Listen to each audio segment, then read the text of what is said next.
Let me introduce our honorable resource person of today's sessions, Dr. Mukul Sutane sir. Dr. Mukul Sutane is a professor in Electronics and Telecommunication Department at College of Engineering, Pune, which is popularly known as COEP.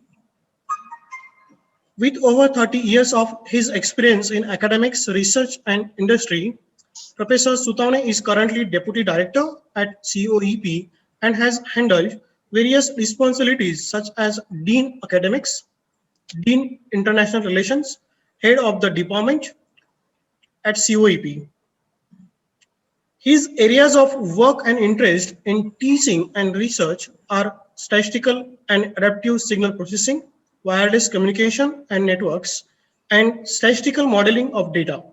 He has conceived, practiced, executed, and steered many innovative academic experiments in curriculum design and delivery for the students and faculty of his institute, SPPU, Pune University, and other aspiring institutes mentored by him.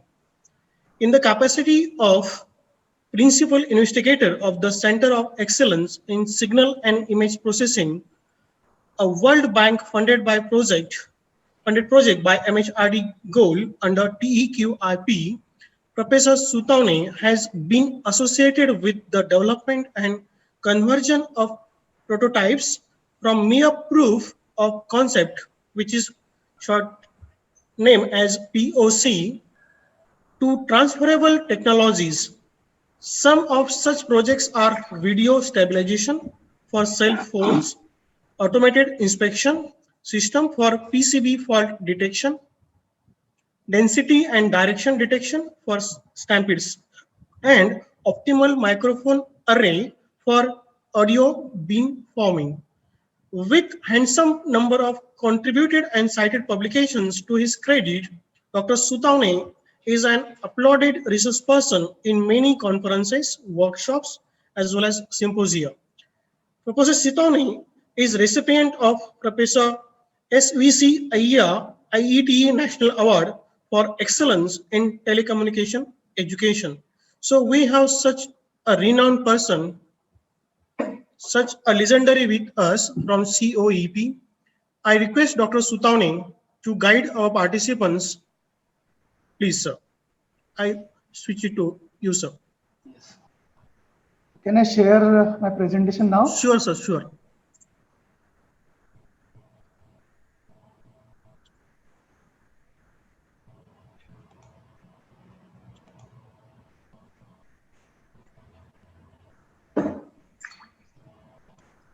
Yes, sir, it is visible.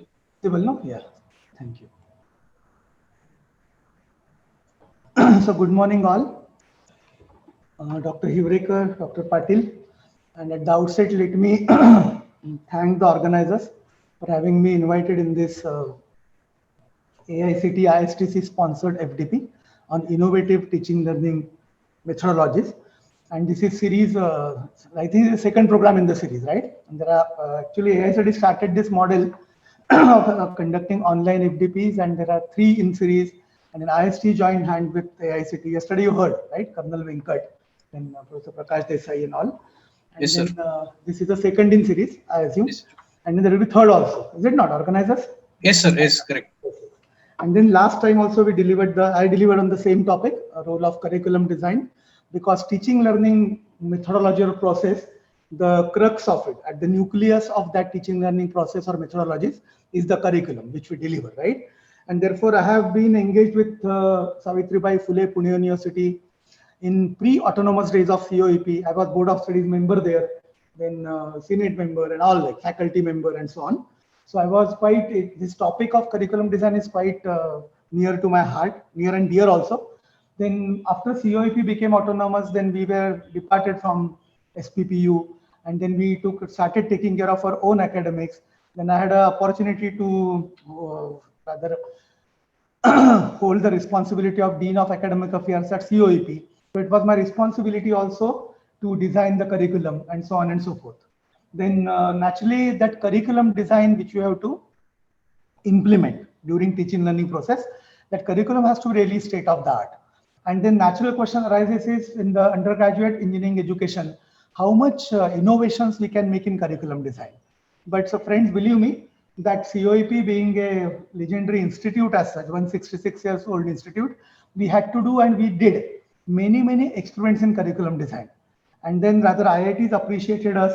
Then we had all that mentor-mentee program under TechWave, under otherwise also AICT Margadarshan scheme and so on. And many autonomous colleges in the country started following our curriculum.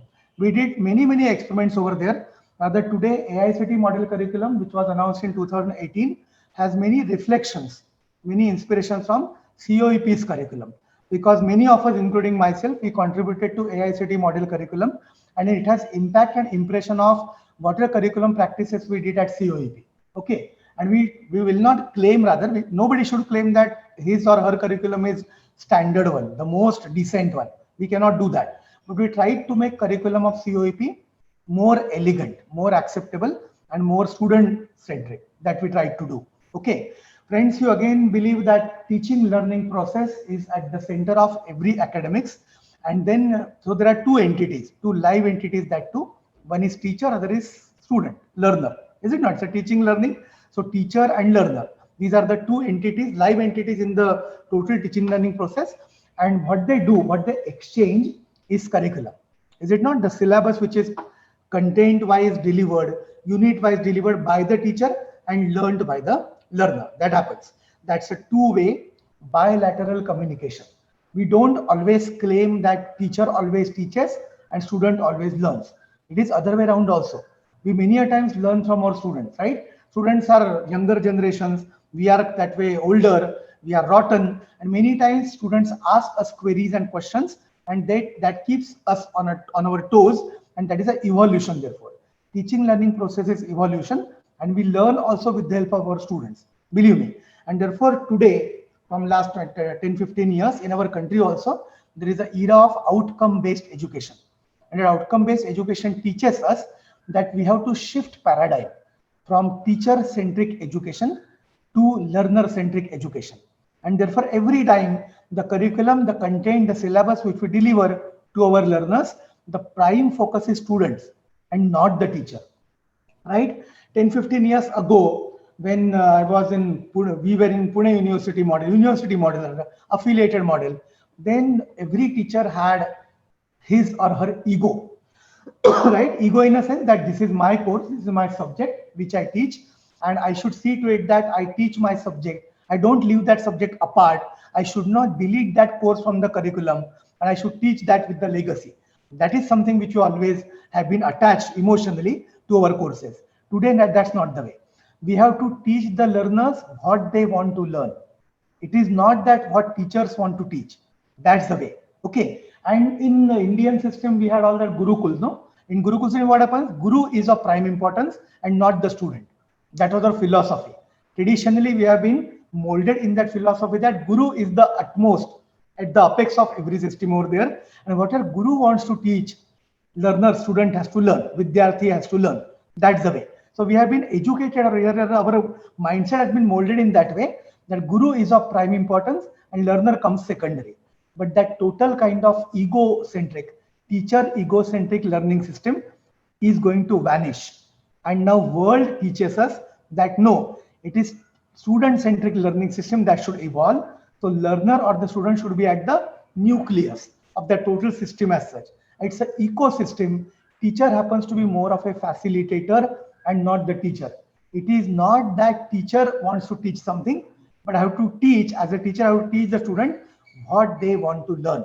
So we have to keep all our silos, all our egos apart, and we have to see to it that how can we make our students more learned. And today's when we are living in the global village, how can we really sharpen the learning skills of our students so that they become compatible to whole universe, whole globe, and not only for local requirements. That's the way. So this is a small attempt which I made. In the last session also, I did the same thing. I have to simply enlighten you about the thought that how should we evolve a model curriculum. Okay, in our this total constraints over there, how should we evolve with a model curriculum, which is quite decent, quite modest, quite elegant, and it's also student-centric, but without hurting much of teacher's ego. teachers' importance in total system. Don't blame me that I'm uttering the word ego. Ego is a good word actually. We should have self-esteem also. So I'll say without hurting, without upsetting teachers' self-esteem, how to evolve, how to design an elegant curriculum for engineering education. So in the bracket I have written engineering education because we are engineering teachers, science teachers, technology teachers, and therefore my presentation will encompass more of engineering and science and technology teachers over here. Okay, I have little background of humanities and social sciences, but those also are encompassed in my presentation over here. So title of the session is role of curriculum design in quality education. Okay, we do not we claim always that whatever we deliver is quality education. Okay, no institute can depart or dissociate itself from delivering quality education. Education has to go along with quality, is it not? Excellence comes later. Believe me guys, excellence comes later. Excellence is actually the destination, which is like a horizon. We can never touch horizon. Can we touch? No. So excellence is not oasis. Mrugajal nahi hai the. It is simply an horizon. Horizon keeps on expanding. When we try to touch horizon, it will go away from us. But quality happens to be incremental step. Quality is a ladder actually to touch excellence, right? So we always say it's a quality education. It's not the excellent education. Even IIT Bombay, the #1 institute in the country, or IIT Madras, they should not claim that whatever they do is excellent in education. No, even MIT and Stanford should not claim that, because excellence happens to be the ultimate destination. It is horizon kind of destination, and quality happens to be always something which you can execute. So quality is the incremental step of the ladder which reaches ultimately to the excellence in education. Believe me, right? And what is the curriculum design's role in that quality engineering education which we are going to deliver? There are case studies with me, and therefore I was the organizers, Dr. Hivrekar and Dr. Patil were quite kind enough to delegate to me 2 sessions in sequence. So we'll require certainly 2 sessions, and there is quite a detailed case study. One case study is naturally of AICTE model curriculum, which all engineering teachers today, we execute it, we follow it, we try to stick to it in letter and spirit. And then naturally there is the other case study, which is my case study, COEP case study. And then I was fortunate that I could contribute to COEP's curriculum in the capacity as Dean Academic Affairs in 2 iterations of curriculum revision, 2015, 2019. At COEP, we have made a rule in our academic council that every 4 years we revise our curriculum, drastically revise our curriculum at structure level. Curriculum has a structure, right? No, it has a table structure. All of you know that, all of your teachers here. So that curriculum structure drastically, abruptly, we change every 4 years. I took over as Dean Academics in 2015 and left that job in 2019. We have actually 3 years rotation. It lingered for 1 more year. So I had a chance, opportunity of holding that charge of Dean Academics for 4 long years. So 2015, I had to monitor, supervise, also get involved and give that structure to COEP. 2015 curriculum structure of COEP's autonomous engineering curriculum, right? And in 2019, when I was about to leave my Dean Academic portfolio, I had to again lead that 2019 curriculum revision also. So those case studies I'll share with you. When I say I, it means we at COEP. So in every institute, it's not a single person's job to contribute to this kind of a huge exercise. So there are a lot of hands, HODs and teachers, all are involved. Okay, curriculum design is quite an holy exercise. Pavitra goshtayati, right? And we have to see to it that becomes inclusive. You have to involve all elements, all stakeholders of that curriculum, and see to it that we build a pyramid. Okay, even though the credit goes to Dean Academic Affairs, but then it is contribution of all taken into account. So that all process I wish to explain to you. So role of curriculum design in quality engineering education. Case studies, 2015 iteration of COEP, 2019 iteration, and the country follows 2018 model curriculum of AICTE. All those case studies are over here.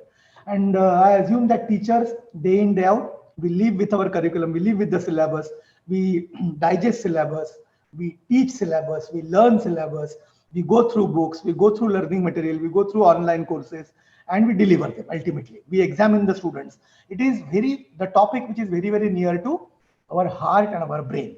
Okay, therefore I assume that this topic is of very much relevance to the theme of this AICTE IST sponsored FDP at Kamal Nayan Bajaj Vidya Pratishthan's Institute of Engineering and Technology, right? I again thank the organizers for giving me opportunity to really share my experience with all my dear teachers.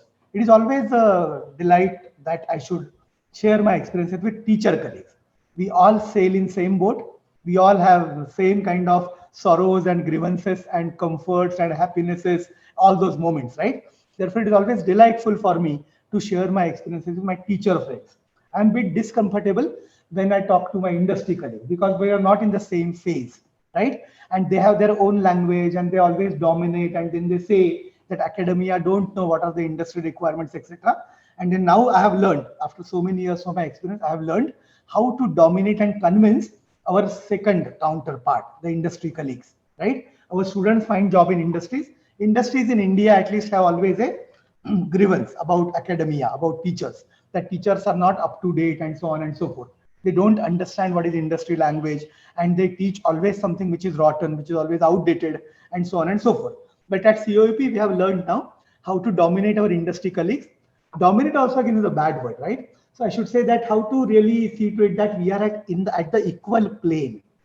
Okay, that we must convince them. Industry is our counterpart. They are truly our partners. And therefore, how do we also take into account their inputs while balancing our curriculum design?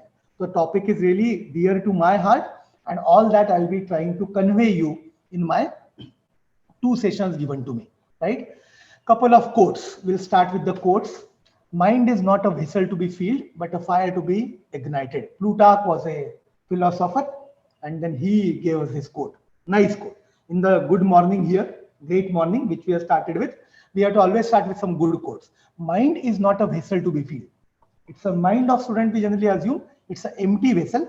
But friends again assume that today's generations, which are born in the millennium generation, we say always, 2000 was a millennium change. Okay. And then this generation of our students is born post-millennium.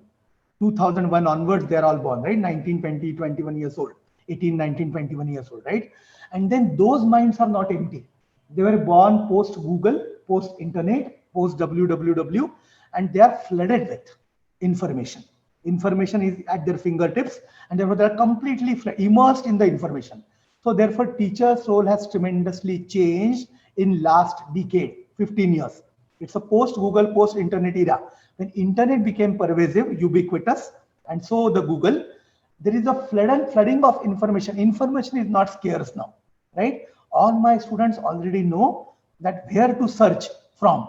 They have an option that a signals and systems course is being taught by me at COEP, and Professor Gadre from IIT Bombay, who's a exemplary teacher in signals and systems. There is an online NPTEL course available from him. So students know that.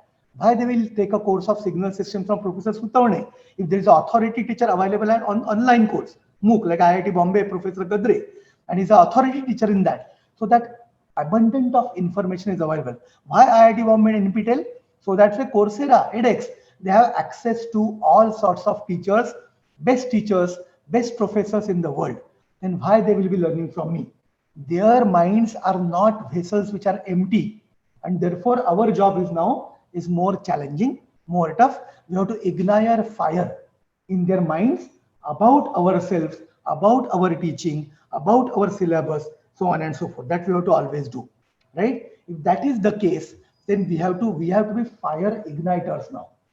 Teachers must have ignition systems within them so that they can ignite the same fire in the brains and hearts of the learners. If that happens, then teaching learning process becomes really innovative.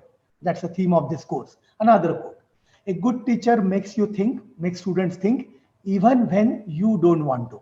This was again, there are teaching and thinking. Fisher was another philosopher who gave us this quote. What does good teacher do? Student doesn't want to learn. But student doesn't want to learn, right? But we have such all hard nuts to crack. This is rather say grumbling, complaint from teacher side. आजकालची मुलं शिकायला तयार नसतात, right? In the online education, we don't understand. With the students at the other end, we don't know their faces also. We cannot look at their faces, whether they want to learn or not. I want to teach, they want to learn or not. So good teachers don't only make you to learn, but also make you to think. And the good thing is what? That good teachers are those when students don't want to teach and think, don't want to learn and think, still they will do that. That's the way. Okay, this is the quality of a good teacher that they must do. What is the goal of education? Guys, you know now we are in the outcome-based education era, and therefore we have educational programs. So electronics and telecommunication is educational program. Computer science is educational program. Mechanical engineering, educational program. All these are engineering programs. So don't name them. It's a misnomer that mechanical engineering is a course. No, it is not a course. Course is a subject which we teach, right? So we have all the terminology, no? So terminology should be now discarded. We have engineering programs, mechanical, industrial engineering, instrumentation, information technology, electronics and telecom, electronics, so on and so forth, chemical engineering. All those are engineering programs. And we deliver, as an institute, college, we deliver engineering education program to the learners. Students seek admission to the college or the institute for learning a program. What is the program? Program is bunch of courses. What is the course? Course is something which we teach. There is a theory course, there is a practical course, there is lab course, there is project course, there is seminar course, there is mini project course, elective course, etc., etc. So unit of teaching is course.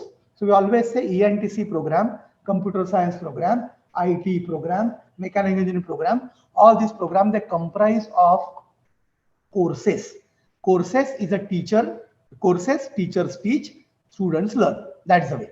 Okay. So now today onwards, simply discard the terminology of a subject. Teacher teaches course, not the subject. Okay. Actually, subject is a student. Okay. Praja is a student, right? To whom I teach. Teacher should be the king or queen of the class, and subject, Praja, listener, audience is the student. That should be the way. Okay. And we should conquer really that session, 60-minute session, which I engage on my student. So lightness apart, so we deliver a program. And what is the goal of that program education?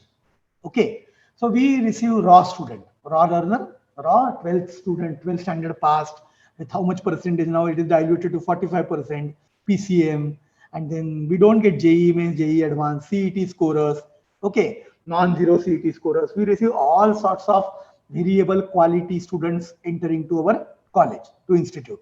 We are lucky, COEP is lucky because we receive best of the best from state. We get CET topper to our computer program, computer science program. Okay, so that is our luck. We have a legacy of 166 years, and therefore we get all those CET toppers. IIT Bombay is luckiest in the country. They get JEE advanced toppers to their computer science program. Is it not? So we are lucky institute. But many of you may not be getting good quality students, so they are quite raw. What is challenge with us for the college teachers? We have to convert them into competent engineering graduate or professional engineers. We have to convert them, right? No, that is the biggest challenge with us. Competent means the global competition is there. They have to get a job. They have to start their own startup, become entrepreneur, appear at GATE, appear at engineering services examination, go for UPSC, MPSC, whatever they want to do in their career. You have to see to it that they become competent, potentially competent in this society, which is globally competitive. Is it not? And they can be professional engineers. They can really pursue their engineering career with that professional attitude. That is a big challenge with us. And what do we have? There's an arrow shown over here. There's an arrow shown. What do we have is program education objectives, PEOs. That is terminology of outcome-based education. Every program has its objectives and goals. I don't want to enter into intricacies of outcome-based education or accreditation. That is not the purpose also. Okay, but then the program has an objectives, and through curriculum, we achieve the outcomes. Okay, what are the outcomes? Outcomes are professional engineer outcomes. What a professional engineer should have, what attributes, what characteristics, what demonstrable features, what demonstrable properties the institute, the college, the teachers should imbibe in that professional engineer.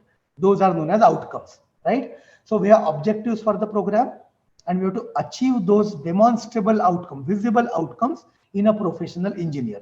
This should be goal of education, right? Everything today is measurable. Everything today is quantifiable. We do not teach philosophy, which is uncountable. Nothing is qualitative in today's world. Even quality education is quantifiable. It should be quantified. And therefore, outcome-based education says everything you claim today is quantifiable, should be quantified. So there is NIRF ranking, is it not? There are again parameters, parameters, parameters. Everywhere there is data, data, data. You have to compete with the world in terms of data and information. That's all. Everything is quantitative. So quality, you are a quality institute. How will you prove?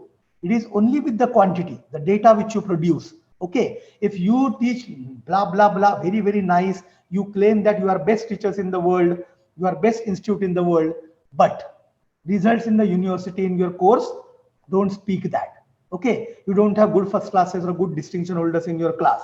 Then what is it for? It is all blah, blah, blah. Your everything is white. Okay, so all your efforts in the education system, that quality should speak in terms of numbers, in terms of quantity. And that is something which is achievable or achieved outcomes, right? This slide I feel is very, very important because every teacher should understand that. And who else will drive all this objective and outcome game? We are the game players. We are. Students are not. Teachers are the owners of this game, right? Even institute which gives us job and which are going to, we owe everything to the institute, right? And our teachers should be motivated. The institute where teachers are self-motivated, who own this program objectives and program outcomes, and they create professionally competent engineers, that institute is best. Believe me, that institute is best. And in today's competition era, we have to see to it that we keep our motivation levels always very, very high. Despite all our situations, because teaching is a noble profession, we have to see to it that we keep our motivations high and see to it that we are going to give this all quality education, which is quantified. Believe me, which is quantified. Okay. What are the goals of learning? And thus teaching and assessment. At the end of learning session, see, we deliver teaching learning. We are teachers, we deliver teaching, learners learn it. That's the way. Therefore, the term teaching learning is coined. At the end of my every session, every lecture of 45 minutes, 50 minutes, 60 minutes, whatever you do, online, offline, in person, whatever. At the end of every session, the learner should have acquired new knowledge. He or she must acquire new knowledge. So teacher should see to it that he or she delivers knowledge. Delivers knowledge. Knowledge is something which is new, which was not known to the learner a priori. Beforehand, he was not knowing it. I delivered it, and therefore new knowledge I am delivering. Okay. New skills. Engineering, science, technology education is a skill education. It's a skill education, certainly. It is not artistic education. Like I have BA and BCom and all that, right? I don't want to again blame that BA, BCom and law and everything, but there is a skills which you have to deliver. Day in, day out to deliver the skill. And most important part is attitude. I have to develop the attitude in the student. Attitude is something which is unmeasurable many times, right? Attitude, behavior is many times unmeasurable, person-centric, perceived kind of stuff, right? But we should express that by every learning session should deliver knowledge, should deliver skill, should deliver attitude, everything, in every session. Naturally, if I'm going to engage 40 hours of my course, which I deliver to my student, then my total course aims at giving knowledge, developing skills, and seeing to it that because of my behavior, my gestures, my mannerisms in the class, student also learns from me as a teacher. I am the idol. I am the ideal in front of them. I am the model. So I am the leader in the class. Do my students learn some behavioral kind of stuff from my own elegant presence in the class? So every session and every course should target at delivering new knowledge, delivering new skills, and delivering new behavioral kind of stuff in my students. Okay, so KSA is acronym, short form KSA. It is now with a different color, I have said. So all learning sessions and therefore total course should be focusing upon these three attributes: knowledge, skill, behavior. Typically educationists in the world, they say when there is knowledge getting delivered, knowledge is typically theoretical, philosophical. Okay, so I can deliver knowledge to my students, to my learners through theory stuff. I teach theory in a class, and knowledge can be from theory, analytical theory, whatever, text theory, whatever we teach, theory. Skills is typically lab. Is it not lab? Hands-on is typically lab. So engineering education, it is easy to divide, to categorize such kind of stuff. Knowledge is theory, skills is all about lab that we can do. Right now I can do that. So our lab course, I'll deliver skills. In the theory, knowledge I'll deliver naturally. Attitudes, behavior, that can be always taught within classroom, beyond classroom, outside classroom, on ground, in canteen, in gathering, in any event.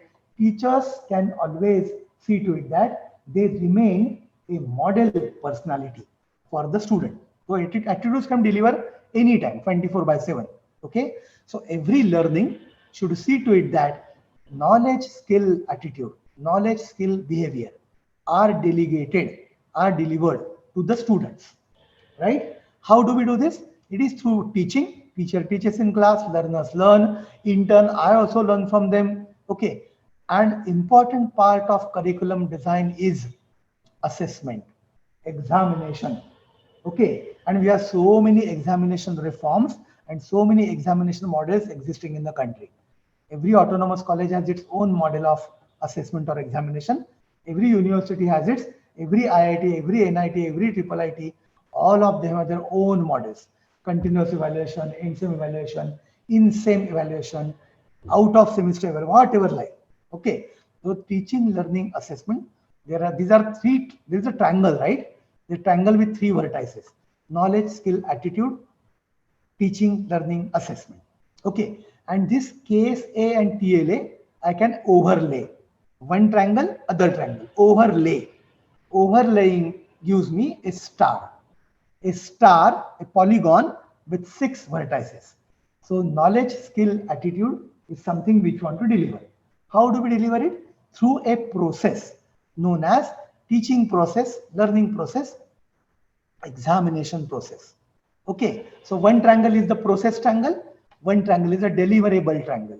So KSA is a triangle of delivery, TLA is a triangle of process, and this process should align with the philosophy. KSA is something of delivery. So delivery and the process, they should have alignment, perfect synchronization. Then that learning becomes a comfort, learning becomes happiness, learning becomes joy for the teacher and the learner both. Okay. So there is KSA, TLA. So there are three acronyms, 3 short forms. So I say I have created a star. So learning teaching happens to be therefore a star with these 6 vertices over there, right? That's the way. Now some philosophy. Let's go for some philosophy. All of you are teachers. Teachers are best philosophers. Okay. Philosophy means thinking. All teachers, we are doctors of philosophy, no? Majority of audience out of this must be PhD. PhD is doctor of philosophy. So we are not getting doctor of engineering, doctor of science, no, doctor of maths, doctor of chemistry. No, we all receive from our university degree of doctorate in philosophy. So PhD teaches us how to think. Philosophy is all thinking. So enrichment of thinking is PhD, right? So good thinkers are good PhDs, good philosophers. Okay, jokingly always say. When teachers try to acquire PhD, PhD aims or targets at converting a poor thinker into richer thinker. That's the way. Okay. So we don't have thinking kind of abilities, and PhD is going to convert you into good thinkers, good philosophers. That's the philosophy which I have just jotted down, spelled out in this total session, total slide. Education, what, why, how. What is education? It enlightens mind. Education enlightens mind, certainly. Educated person and illiterate person, you can differentiate. Okay. Education is expected to enlighten the mind. It must enlighten the mind. If it is not, education has not served the purpose. These are expectations, by the way. Now in India, people always say that illiterate farmer is also enlightened. Is it not? It's not that he's very bored and doesn't know how to behave and so on. But then generally, in general, Education enlightens mind. All our saints, Tukaram and Dhaneshwar and all, they were having enlightened mind even though they didn't have formal education. Okay, I say formal, informal education is okay, but education targets at enlightening mind. It enriches hearts. Naturally, it enriches hearts, right? Mind happens to be a non-physical organ. Heart is a physical organ, is it not? Mind exists everywhere in the body. Heart can be located as a physical organ. Okay, so it mind enlightens mind, enriches hearts, but it ever stimulates the brains. Good education should ever stimulate a brain. Okay, you should always see to it that it instigates the brain through thinking. It provides an input to the brain to think. Okay, brain is also physical organ in the head. It is existing, right? Provides works for hand. This is a practical approach. It provides work for hands. Okay, education is expected to provide work for hands and ensures well-being. To be very practical, every educated person should get some work for hand. Ultimately, it ensures well-being. It gives me my bread and butter, my bhaji bakri. Is it not? It gives me that also. It gives me roti kapda makan, all that thing. So it is something which is practical. It is something which is philosophical. Mind, heart, brain, all should be stimulated by education and should provide work for hand, give me some kind of way to earn for my own and for my family, and then ensures well-being of me.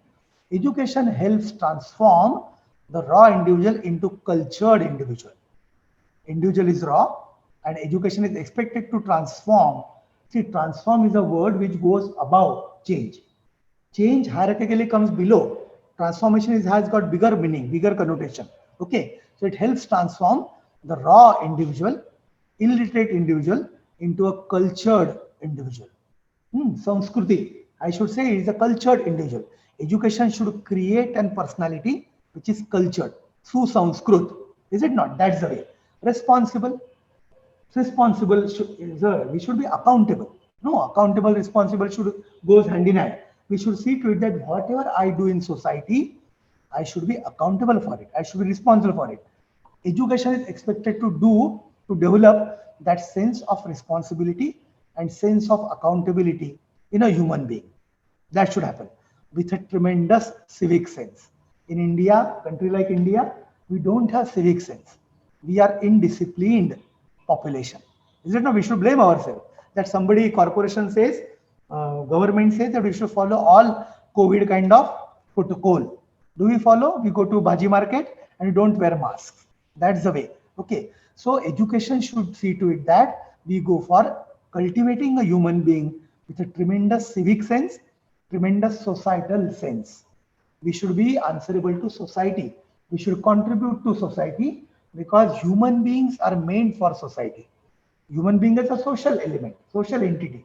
We are not like animals who wish to live in a forest. Okay, so that education should target at, and with a global sense. Today we are global citizens, so we should also have global sense, global mannerism.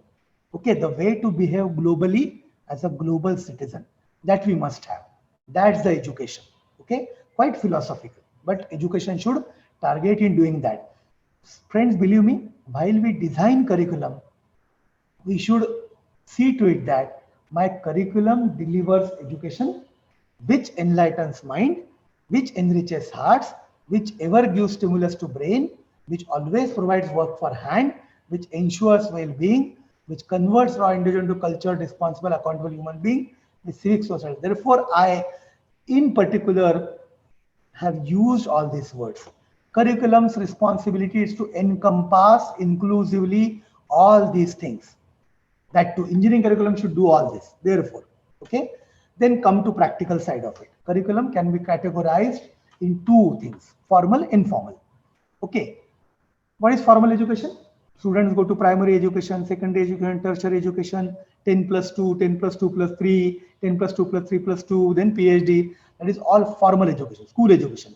Informal, we get from our parents, get from our siblings, get from our grandparents, get from our friends, get from relatives, get in the society, from peers, from colleagues. Everybody teaches us. Everybody gives us experience, and experience is a Mahaguru. Is it not? That is informal teaching. But formal teaching is primary education, secondary, etc., etc. We have education which is for masses. Government takes responsibility for educating the population. Is it not? Education is a concurrent subject in state and central. All of you know that. You are all learned engineering teachers, right? Science teachers. So it's a concurrent subject. And therefore, primary education, secondary education, 12वीं पर्यंत education, it is mass education. Okay? There is education for classes. All population is not meant to go for engineering education, not meant to go for medical education. Some class, some intellect, some IQ based entities, students are meant for class education. Therefore, there is filtering on the basis of CET, PCM percentage, JEE mains, JEE advanced, some classes education, some massive education. Okay. So primary, secondary is mass education. We filter it out. There's a filtering process through 12th standard, through CET, through JEE, and there is a class education. Is it not? There is haves and haves not. In India, we have these two distinctions in society. Ahere and nahere. असे दोन वर्ग आहेत आपल्याकडे, right? Those who can afford education, those who cannot afford education. And then there are many government scholarships, and then those that we elevate them, we empower them by giving them scholarships, etc. And then haves and have not, those who can afford, those who cannot afford. There are many schemes, welfare schemes from government, from many corporates, from CSR funding to make education affordable for haves not. But for teachers like us, major concern is whether we have students who want to do education and who have to do education. What? There are some students who want to do education, want to get educated, and there are certain who have to get educated.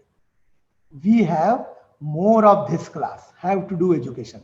Okay, why students come to engineering?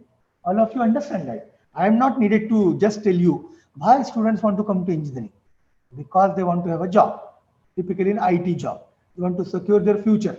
So even though I teach them mechanical engineering, they want to do job in TCS. Okay, I'm frustrated. I teach them antenna design. Antennas are not required in IT. So why they will take a course on electromagnetic engineering? Why it is required? Okay, that's the way. Students are learning engineering because they have to learn for a job. They don't want to learn it. That's a headache in front of teacher. When students don't want to learn, I have to learn, make them learn it. They have to do because their parents tell them. Social situations like that, they have to do it for a job. That's the way. And in India, we have this poor situation, pitiable situation, that we have more of category which have to do education than want to do education. Education is not by choice. It is by pressure. In developed countries like US and Europe, and then Singapore and Korea, probably in China also, in all developed countries, developed nations, education choice is by choice. Here it's by pressure in India. Okay, and that makes a lot of difference. I may design a world-class curriculum. I have world-class teaching learning assessment process. I have got world-class teacher who can deliver best of the best theoretical knowledge, who can deliver best of the best skills knowledge, who are best in the behavior in the world. But when students are not ready to digest my knowledge, my theory, my skills, my behavior, for whom I'm doing it, it is all just breaking my head on the stone wall. That's the thing, right? Basically, we are into higher education. All of you know we are into higher and technical education. Okay. Now, recently, the central government changed their MHRD Ministry of Human Resource to Ministry of Education. All of you probably know that. With the new education policy, they changed the name of the ministry to Ministry of Education. Initially, it was Ministry of HRD, Human Resource Development. In Maharashtra, we have Ministry of Higher and Technical Education, H&T Department on top until, right? They are there. So we are part of higher education. Technical education is a component of higher education, right? Higher education can be conventional, BA, BSc, BCom, law, etc. We have professional education. Professional education has directly end outcome, which is visible. Job in the industry, hotel management, catering, pharmaceuticals, architecture, engineering. All this is professional education. Medical is a medicine, professional education, right? Students can go for a profession. They can start on their own. Entrepreneurship, startups, they can do on their own because we groom students to be professional, right? These are the boundaries actually. These are the categories, but it is no, I can say when the teacher, let's say there is a Lalit Kala department, performing arts department in SPPU, right? And students learn how to sing or how to act or how to, let's say, become a painter in that department. Okay, it's a conventional education. BA in music is a conventional education, but they certainly make them to learn how to perform a musical concert or how to perform sitar or let's say violin or something. Okay, they can also be professionals, right?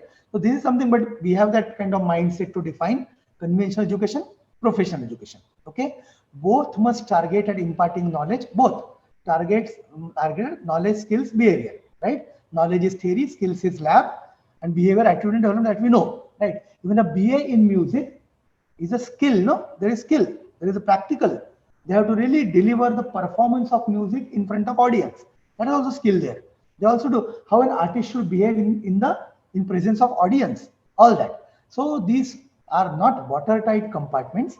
They are just the conventional boundaries. Okay. Conventional more focuses on purpose of existence of individual as a social element. Conventional, BA, BCom, I should not say BSc. BSc also is a science, also is professional education. Let's say BA and commerce focuses more on purpose of existence of individual as a social element. So outcome is most of the time qualitative and philosophical. Vis-a-vis, in contradiction to this, professional higher education more aims at wealthy means and tools for existence of individual as social element. They make the students learned about how to earn wealth. Wealth doesn't mean money always, right? But how to, this is more materialistic. This is more philosophical. BA BCom is more philosophical, more qualitative. So professional education outcome is more tangible, more measurable, more materialistic. Okay, this is more philosophical. Again, these boundaries are not watertight. They can overlap. Okay, but conventional education is bit philosophical, bit qualitative, and the purpose is philosophical. Okay, existence of individual. Conventional education questions existence of individual. Okay, whereas what do we do in engineering education? We make students learn about what are the wealthy means and ways and tools to become productive. That's the way. So outcome is tangible, outcome is materialistic. Here outcome is more of philosophical. Again and again say, I should not blame and undermine BA BCom education, not at all, right? All are today professional, all are conventional. These boundaries are simply our mindset, but conventional, traditionally they are existing, so I just reported them to you, to all of you, right? 3 domains of education. This is given by none other than Bloom. All of you probably today know Bloom's taxonomy. And this philosophy came from that great educationist. He was a philosopher. Educationist is education philosopher. Okay. As I told you, all teachers should also be philosophers. Is it not? So Bloom was a great philosopher. He was great psychologist. He was great educationist. And he said the way human being, individual gets educated. The way human being, individual gets educated. How? How does it happen? Okay. So he said there are 3 domains: brain, hand, and heart. These are 3 physical organs of human body. Are they? Yes. I can locate brain, I can locate hands, I can locate heart.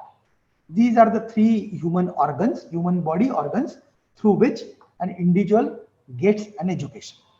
Right? That's the way. Brain typically acquires intellectual skills. Brain means intellectual skills, IQ, right? No, brain means IQ, intelligence quotient we have. So brain generally aspires and it acquires intellectual skills, and that is known as cognition. Cognition means way we grasp, way we understand new things is cognition domain, cognitive domain, right? Brain all the time is busy through its intellectual skills, through its intellectual power. It is always busy in getting new knowledge. All of you know recognition, ओळखणे एकमेकांना, right? Recognition is recognition. Is it not? So it is recognition. Already I had certain knowledge, so I'll be recognizing it. So cognition is always acquiring new knowledge through our intellectual quotient, through our intellectual skills. That is brain's job. And God or nature has not given the same intellectual skill to everybody. Is it not? There's a balance actually. So all humans, all individuals don't have equal intellectual skills. Okay. Therefore, knowledge acquisition, cognition of the knowledge, new knowledge by human brain, by human head is not equal in all individuals. They're different, right? And there are ways to measure the intelligent quotient today. There are ways, right? So this is something is a brain's job. What is hand job? Hand job is to go learn hands-on skill or practical skills, right? It has got practical hands-on skills which the hand acquires. Okay, and there is a this is known as psychomotor domain. What is psychomotor? Psycho means mind. Motor means movement. Motor means always movement. So mind makes my hands to learn those skills. My hands will move, and that is earning of that skill, right? Again, all individual humans are not empowered by the nature or the God with the same kind of psychomotor acquisition, right? Somebody has more intellectual power, somebody has more hands-on skill. We realize that, right? I may be good at intellectual, but I may not be good at hands-on. That always happens, okay? But this can also be measured. The way human beings, individuals acquire psychomotor hands-on practical skills can be measured. How does a human being, individual, student, learner, teacher acquires cognition, acquires knowledge that can be always measured? But most unmeasurable, perceived things, which typically goes unmeasurable, is a heart-based education. Very, very difficult. Behavioral skills. How good I should be in behaving with others, behaving in teams, behaving with parents, behaving with wife, behaving with children, behaving with relatives, behaving with peers, behaving with students, how good I am, attitude, that matters a lot. That is all heart training, heart education. Is it not? This is known as affective domain of education. Why affective? Because it affects others. Is it not? So education means three domains: cognitive domain, theoretical knowledge; psychomotor domain, hands-on skill knowledge; affective domain, behavioral knowledge or attitude knowledge. So friends, I'll now relate. KSA, brain means knowledge, hands means skills, heart means attitude. Cognitive domains means knowledge, psychomotor domains means skills, affective domains means attitude. Is it not? So all my education should target to encompass brain, hand, heart, three organs of human body. They should justify the intellectual empowerment of human being, hands-on empowerment which is given by God to human being, and behavioral empowerment. This is all empowerments. Okay, imbibed by nature, instinct, by birth. These are coming into an individual. Okay, the way he cognizes the knowledge, the way he or she acquires skills, way he affects the other human beings. That's the way. So brain, hand, heart, intellectual skills, theoretical knowledge, practical skills, behavioral skills, cognitive domain, psychomotor domain, affective domain. Friends, education's curriculum should actually encompass, inclusively entertain, address all these three domains of education, all these three, justify. Okay, and therefore be it MIT curriculum, be it be Stanford curriculum, be it be Oxford curriculum, be it be NTU Singapore curriculum, be it SPPU curriculum, be it IIT Bombay curriculum, be it NIT Surathkal curriculum, be it COEP curriculum, all of that today should encompass all these domains of education: cognitive domain, psychomotor domain, affective domain. All of them should be properly justified. This is the balance job. No, the balance job. How much component I should reserve in the curriculum for intellectual knowledge? How much component I should reserve in the curriculum for hands-on? How much component I should reserve for behavioral skills? That's the way. How much balance I should have between cognitive domain of education, psychomotor domain of education, affective domain of education? How much balance I should do? And therefore, education's curriculum design is simply a tough task. Simply a tough task, right? It's a philosopher's job. It's a philosopher's job, right? Come to the Indian scenario now. Third is engineering scenario. The numbers here and there can go. I have just referred to some sites of higher technical education. Numbers can change. 23 IITs, 7 older IITs, and then 23 minus 16 new IITs, 31 NITs. Initially there were RECs, regional engineering colleges. Now we have 31 NITs. Every state in the country has one IIT, one NIT. That's the way. This was political decision. Initially, IITs opposed its establishment of new IITs, but then ultimately they surrendered. Political decision was made. Then 23 IITs, 16 new IITs were introduced. Every state probably have IIT. Every state has got NIT. 25 triple ITs. Some older 5-6 triple ITs were there. The new triple ITs came with the PPP model, public-private partnership model, that they came, some government stake, some industry stake, and so on and so forth. On top of that, because of Dr. Raghunath Mashelkar's vision, we have 7 ISERs, Indian Institute of Scientific Engineering Research Organizations, Science Education Research Organization. Okay, they wanted to have some IISCs kind of structure. Dr. Raghunath Mashelkar, he could convince government, MHRD that time, and therefore 7 ISERs came up. It is science, education. We have Pune, in Pune we have ISER. 3,400 plus engineering colleges. So many, 3,400. So many private colleges are there, right? Out of which around 200 colleges are autonomous. Very meager number. If you just find out the percentage, 200 out of 3,400. Very, very small percentage of them are autonomous, academically autonomous, who can design their own curriculum, right? Who can design their own examination. Very meager number. And recently, in last decade or so, I mean, lot of private universities that all came from Andhra Pradesh, Tamil Nadu and all. And now today in Maharashtra also we have many, in North we have many private universities.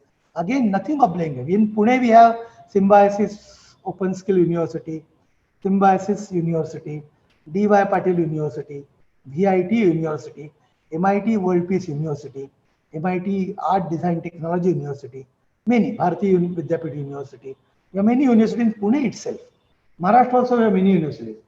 In addition to public universities like Batu and SPPU and Amravati and Mumbai and Nagpur and whatnot, right? That is the structure. Huge, many education systems in engineering, many systems, right? We have regulatory authority, all of them, University Grants Commission, UGC, AICT. AICT is our father. AICT is a parent, right? All of you have to really follow AICT in letter and spirit. Affiliating university, for us it is SPPU, Savitribai Phule Pune University. State government is also regulating authority many times, regulatory authority, DTE, RO office, they also control. Department of Higher and Technical Education, they are regulatory. And then National New Education Policy announced, NEP 2020. They say all this, UGC, AICT, university, state government, all of them should be facilitators, empowering authorities, not controlling authorities. They should empower, they should make us more freedom oriented stuff, right? That must happen. Initially, when this much was the size of our engineering education, access, equity, and inclusivity are the principles of social justice. Actually, they are in our constitution also. Access to education by everybody. Everybody, rural, gender equity, should, everything should be, right? All boys, all girls, from rural background, from let's say poor background, from rich background, independent of social status, all of them should be able to access the education from remotely, whatever. In all corners of the country, education should be accessible. In online mode, we have realized everywhere education is available. Ubiquitously education is available. Equity, gender equity, economical equity, everything we should go. Inclusivity. They are principles of constitution, social, social justice. They were well applied to higher education and its growth also. Initially, there was a gross enrollment ratio, GER. That was the focus. Why we have now this all size of engineering education has gone up like anything? Because AICT has that motive that engineering education should be available everywhere throughout the country. So there is mushrooming of engineering education throughout the country. Now then, They had to review that. Many engineering education institutes, private institutes are closing down because they don't get students. That has happened, right? So they were initially like focusing only on what? Gross enrollment ratio. I should have enrollment ratio high for engineering education. That was their probably the motive. But today that has all commodified, all gone for. So diversity on all fronts. There is lot of diversity in country like India. Big diversity. Quality of students intake. Can Baramati College get same quality of student as COEP gets? No, not at all. No, not at all. All developed countries, they have, institutions in developed countries have the choice to control the quality of intake. They can decide what should be the merit criteria for the students which they absorb. All of you know, we give RECOs, no, recommendations to the students who go for higher studies in abroad, okay, in US. We know that. So teachers' recommendation matters a lot over there. Every institute can decide what is the merit criteria for entry of the students to the university. We don't have that. DTE controls it, is it not? They say CET is a merit. Somebody announces 45% is a PCM and now 40% for the reserved category candidates, and we have to accept. Lot of diversity of quality of students intake. Okay, teachers, are they same? IIT Bombay teachers and NIT Nagpur teachers, are they same? Are COEP teachers same as VIT teachers? No. Lot of diversity of teachers, because teachers are human beings. They should be. Infrastructures and resources, world-class infrastructure Vidya Pratishthan College has. I have seen and visited many times. COEP is also probably jealous of kind of infrastructure they have gone for, right? But all infrastructures, all resources on campus, they are not same. Mindsets are not same.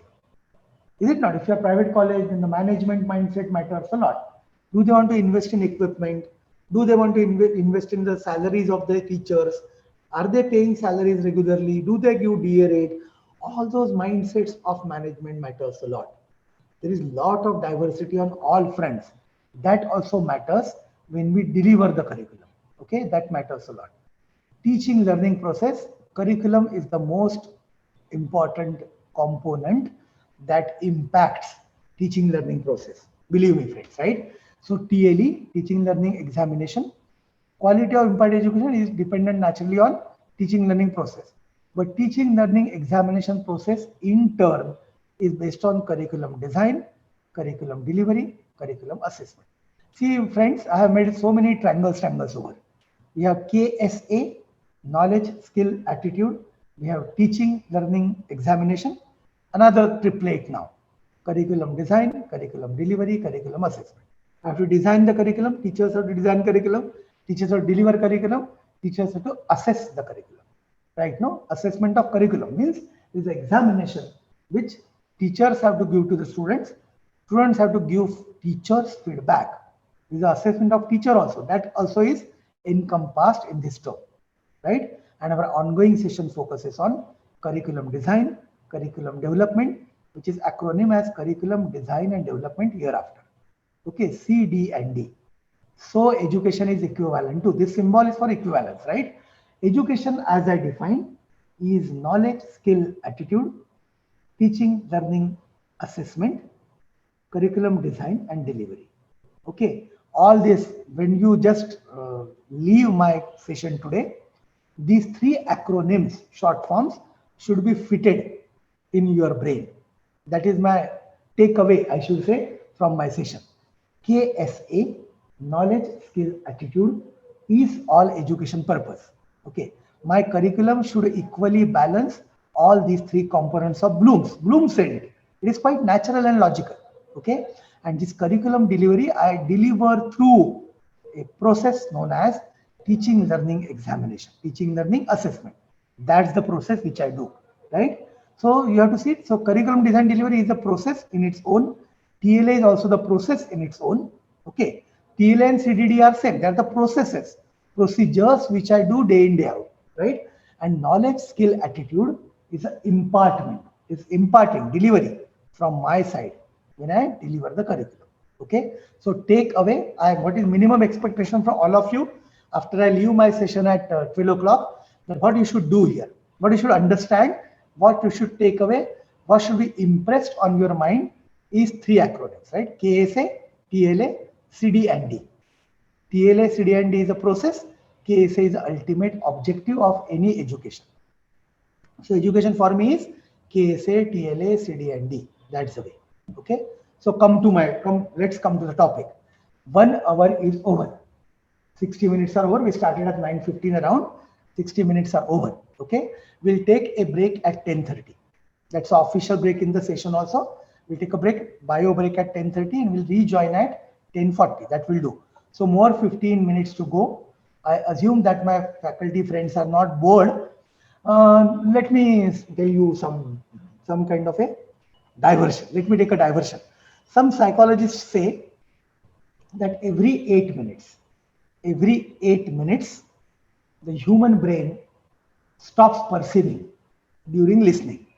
Okay, human brain cannot absorb this. So we're just giving a diversion to all the audience that there is something known as a perceiving listening ability of human brain. It breaks after 8 minutes.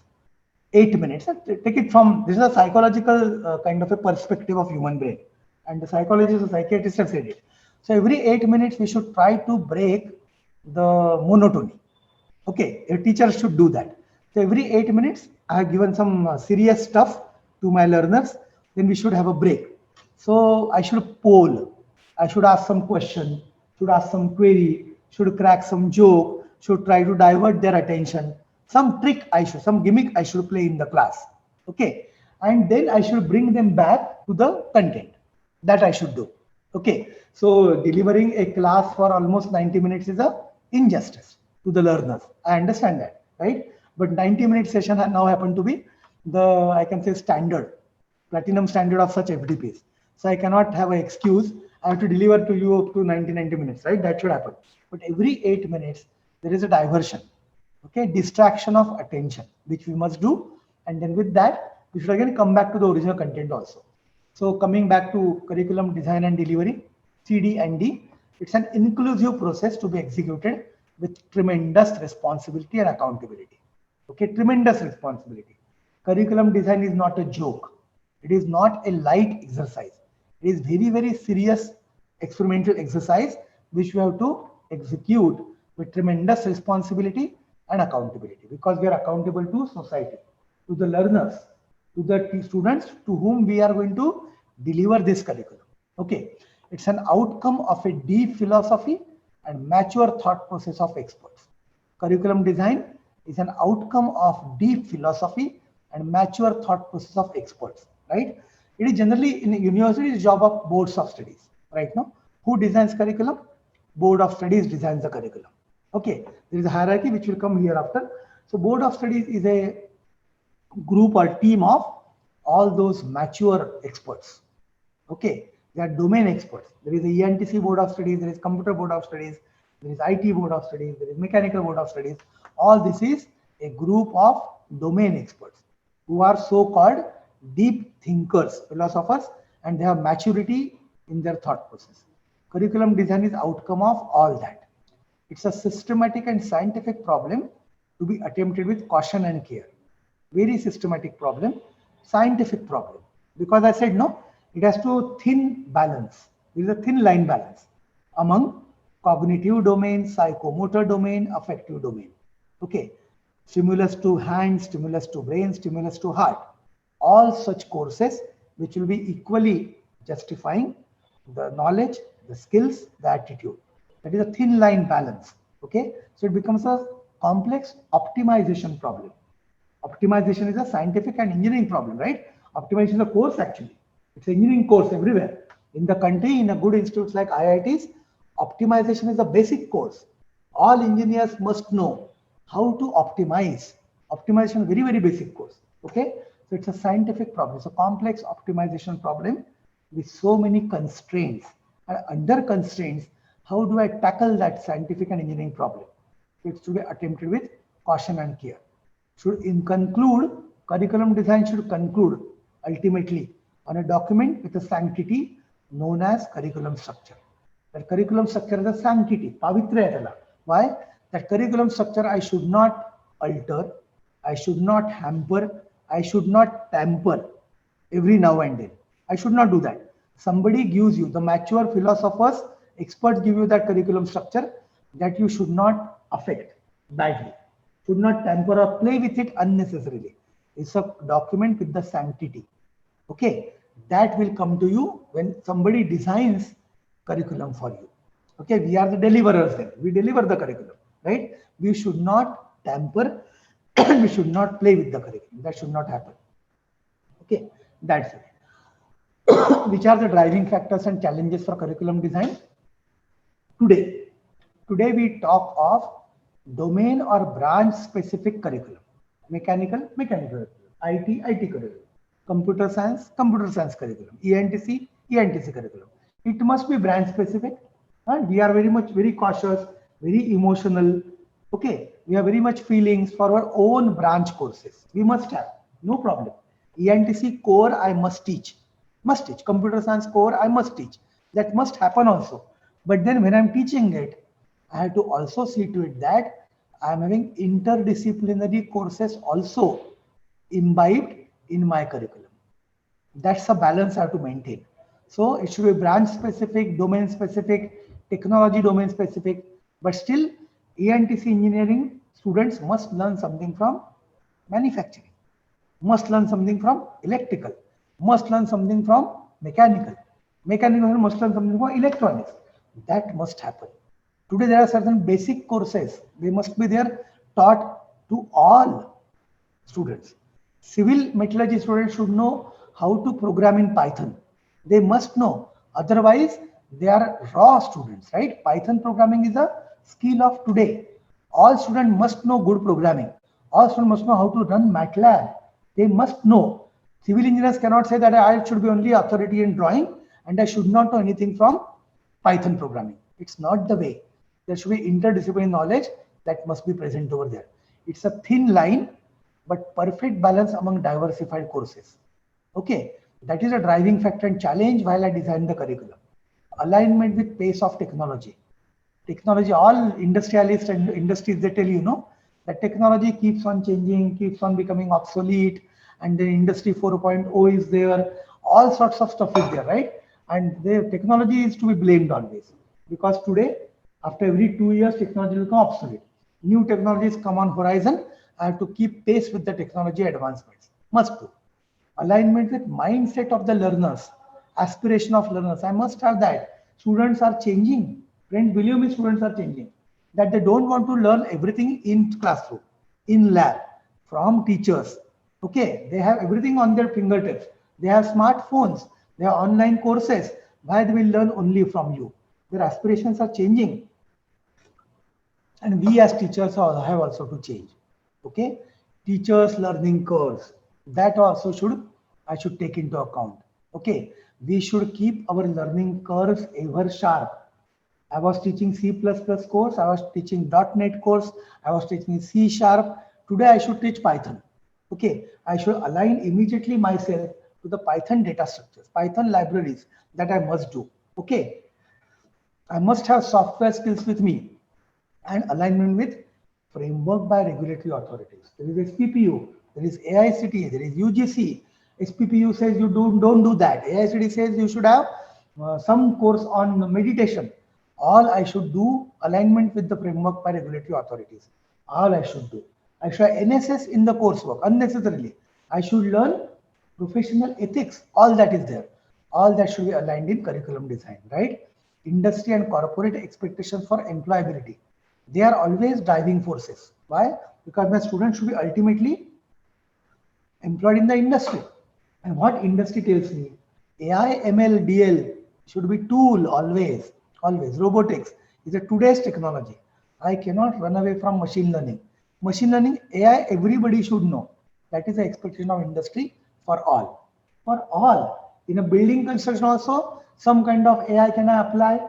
So AI is superseding human intelligence. So that is for employability, that expectations are there. Preparing learners for opportunities in higher education also. Why every time employability? Okay, they have to write GATE, they have to write GRE, they have to write TOEFL, they have to write IELTS. They have to be globally competent. All that should be there. They have to also go for their own enterprises, startups. Learners should be globally competent, but should be locally relevant. That is today's mantra. Today's buzz is what? My learners, students should be globally competent, but locally relevant. So how difficult is the exercise or experiment of curriculum design? That is probably very much clear to you when I am projecting this slide to you. Okay, I assume that you are quite enriched, probably agree with me when I'm going to project this slide in front of you. Curriculum design, therefore, is a tough task, really a tough task. There are multiple factors. And today, we have outcome-based education program outcomes as major guiding force. I'm going to conclude my first session on this slide. Okay, worldwide, 10-15 years ago, worldwide, there was an accord going. Accord means agreement. MOU was that movement started naturally in advanced countries, and worldwide there was a consensus that whenever engineering graduate is to be measured, how good or bad an engineering graduate is. I assume that all the audience, there are engineering teachers, engineering science teachers, right? An engineering professional engineer, when I'm going to produce a professional engineer graduate in the society, engineering college produces that. What should be his or her attributes? Attributes means properties, demonstrable properties, visible properties. They are known as engineering program outcomes. All these outcomes are quantifiable, measurable, visible. Okay, they're all like that. They are there. So what are the knowledge and competencies profiles a college has to imbibe, develop in an engineering graduate? That is there. Okay, naturally, every engineering student, engineering campus, engineering institute should deliver engineering knowledge to the student, is it not? And that knowledge should be demonstrable, visible. Theory knowledge should be visible. Every engineer is a problem solver. Engineering by definition is engineering itself is a problem. Providing solution to problem is engineering. Is it not? Abhiyanta. Abhiyanta is, it's coming from yantra. So yantra is like I have to produce a technique to solve a problem. That's the meaning of problem analysis, right? So we have to see to the problem, tackle the problem, analyze the problem. Okay. When the problem is analyzed, problem is defined, problem is investigated, problem is researched, problem is explored, then I can design and develop the solution. All engineering is only about delivering knowledge and delivering skills for identifying the problem, defining the problem, investigating the problem, researching the problem, analyzing the problem, and then designing and development of solution of the problem. Is it not? So 1, 2, 3, 4. This is all about engineering graduate, right? And for that he has to be delivered engineering knowledge. Okay. And modern tools, software, hardware tools, equipment, resources, they all do this. Okay. My all lab and theory courses in engineering, in science, in technology, they all are just going to move around 1, 2, 3, 4, 5. That's all. Okay. All my engineering, science, technology attributes are going to move around these first 5 graduate attributes or program outcomes. Okay. So what are theory and lab courses I have? They should encompass or include these first 5 graduate attributes. Okay. Unfortunately, fortunately, remaining 7, there are 12 in number, remaining 7 are all development of the engineering student, which is more perceptive, which is more philosophical, which is more, it's not engineering. See, engineer and the society. Engineer, I have to develop, institute has to develop engineering in such a way that he or she becomes socially responsible, sensitive and sensible to environment and sustainability. Okay, he should not pollute the environment. He should not throw कागदाचा तुकडा कुठे कॅम्पसवर टाकायला नाही पाहिजे. He should be sensitive for green environment. He should not cut the tree. He should see to it that he is developed as an eco-friendly, eco-sensitive human being. He should be ethical human being.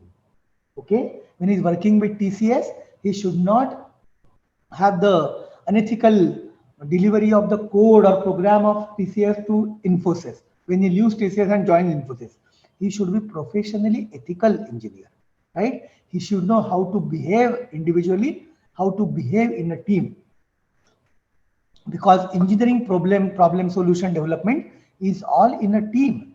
Projects are team projects, never individual projects. He should be best communicator, good orator, good presenter, good writer, good drafter. All that communication skills he should have in a vernacular language, in English, or whatever languages he know, Japanese, German, Mandarin, whatever, Spanish, whatever. Okay, he should have good knowledge of project management. So ultimately, developing solution for problem is a project management, right? You should have good sound knowledge of economics and finance. That's the thing. And lifelong learning. Because today's technology prevails, becomes dominant only for 4 or 5 years. After 4 or 5 years, technology changes. There are no teachers to teach it. When technology changes, when C++ shifted or C# shifted to Python, then teacher, student should be able to grasp that in his or her own way. So all students should be lifelong learners, right? Friends, believe me, when we are going to design the curriculum, these are today the major driving factors. First 5, engineering, science, technology. Remaining 7, all are affective domain, heart-based courses. First 5, all cognitive domain. And so I'm correlating. See, I'm correlating now. All these first 5 are cognitive domain, hands-on domain, psychomotor domain, hand and brain problem. But remaining 5 are developing engineer to be a good individual, good team worker, good communicator, environmentally sensitive person, ethical person. So I can all bring in these outcomes only by encompassing, only by including those many curricular components over there. So today engineering curriculum doesn't mean engineering, science, technology, because only 5 outcomes are attached to that. Remaining 7 outcomes are attached to some different set of courses. How can I take into account in my curriculum all these 12 program outcomes? So therefore that becomes a very balanced problem. It's a complex optimization problem. Therefore, AICTE modular curriculum has taken into account all these 12 factors. Okay, today we grumble, we have a complaint that proportion, there was a good core course of my engineering branch. It is now taken away. It is replaced by a course on psychology. We have that complaint, no? That is a credit course on psychology. Unnecessarily, there is a credit course on professional ethics. But they are more important universally. See, this is a universal kind of concurrence. It is not Indian concurrence. World says that engineering graduate means these many attributes. Actually, it is an underweighting for 1, 2, 3, 4, 5. Other science, technology, engineering courses are undermined. Their weightage is reduced. Whereas the other courses, there are 7 graduate attributes which belong to affective domain, which belong to psychological domain, which belong to heart. That is the way. Okay. And therefore we should not now complain that engineering curriculum should be more broad, should be more broad based. It should not be only confined to engineering, science, technology. I hope I could sufficiently convince you, and I have developed a broader base now how to go for curriculum design and development. I'll stop here and take a break for 5 to 7 minutes. Organizers, Hivrekar sir, Patil sir, I'll take a break for 5 to 7 minutes, bio break, and we'll rejoin so that we can continue. Okay, sir. Thank you, Yes, sir. Yes. Thank you, sir. Thank you. All participants, there will be a break for 10 minutes. Please stay connected with the session. We will have question answer session after the second session by Sutone sir.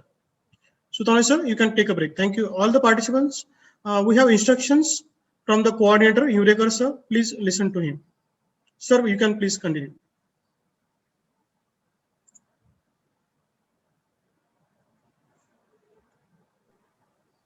Hello, all participants are informed that you must join session from the beginning and you must be in the meeting till end of the session. Your attendance is observed by AICTE ISTE, and we are updating your attendance on daily basis to AICTE and ISTE. Please mind well that last time we have not given certificate to participants whose attendance were less, and it may not happen for you. So please take care and attend all sessions. Thank you. Yes, thank you, sir. Thank you.